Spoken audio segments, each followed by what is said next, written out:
I'd like to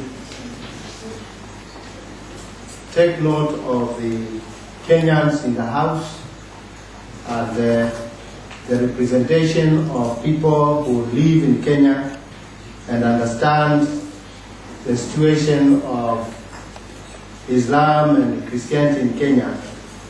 And so I'd like to ask them not only to listen but also to be willing to participate in the contributions in the case of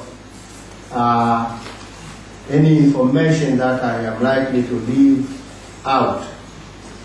But because the time is short and we don't have any mercy in terms of that, I will be as brief as I can, and we can add at the end of the presentation through the discussions.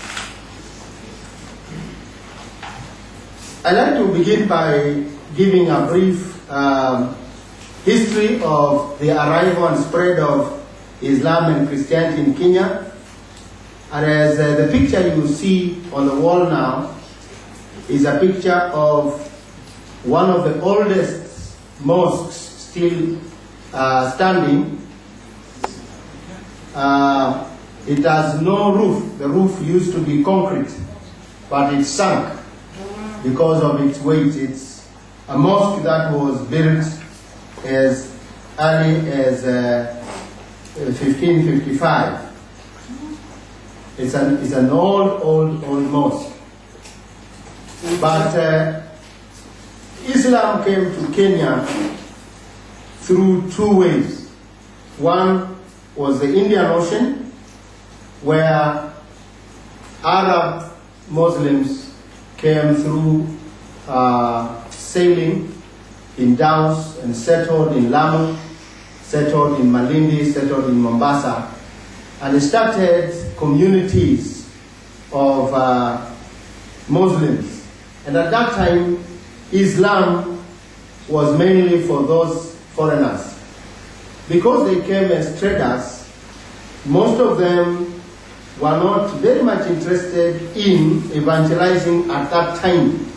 And here we are talking about the 9th century, the 10th century. The group that really, the group that really Islamized the Swahili tribes, they found, is a group normally referred to as the Shirazi Muslims. They also organized East Africa politically. And this particular mosque is in an old town, right now just a museum, called Gedi. That was founded between 11th and 15th century. And that is how this mosque is called the Great Mosque. Now that it is no longer used for prayers, the community around uses it as their traditional shrine. So when you go in there, you find some things that are brought as sacrifice to whichever god is there to serve them, as we have heard that the Muslim and the Christian is still an African. He has not left that. And that house of prayer can be used depending on the time, and this is a time for it to use it as a shrine, can be used as a shrine.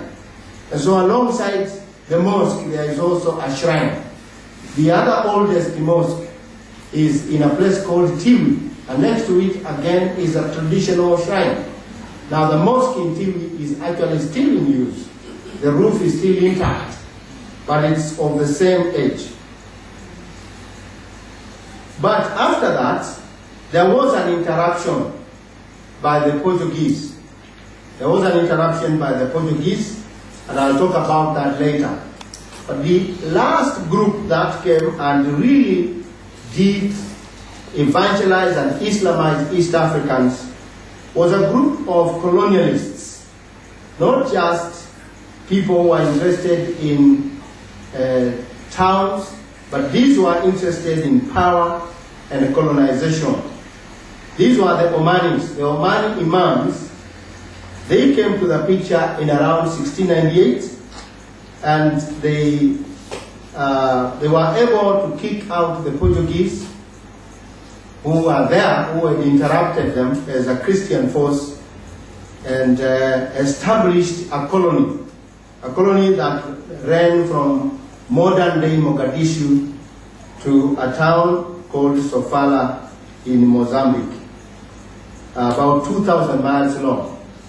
For a long time, from that time on until the 20th century, a piece of the mainland and all the islands on the Indian Ocean in that stretch belonged to the Omani Sultanate. The headquarters were actually in Zanzibar.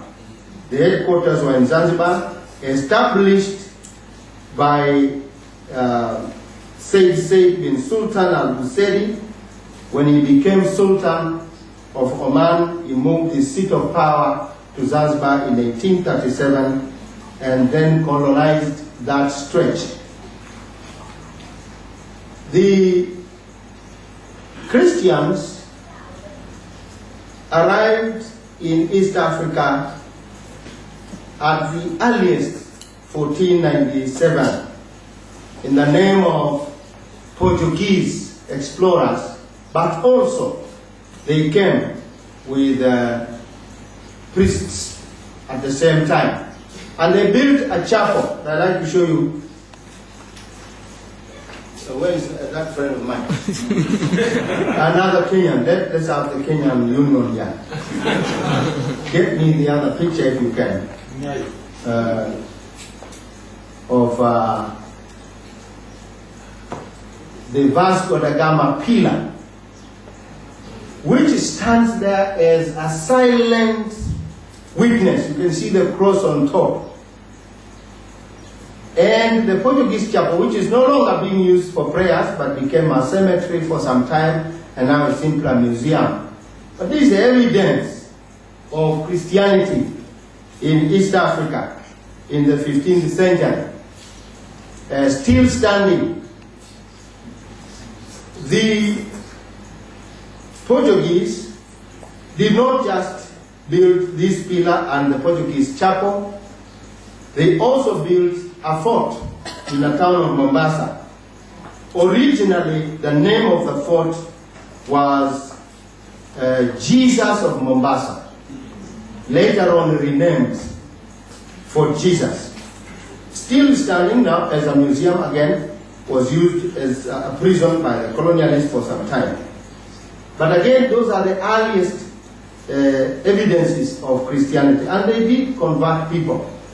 They did not succeed as much as they succeeded in the Congo, but they did have Christians who, after the Sultan of Zanzibar kicked them, were actually massacred and killed, and all forms of Christianity were removed.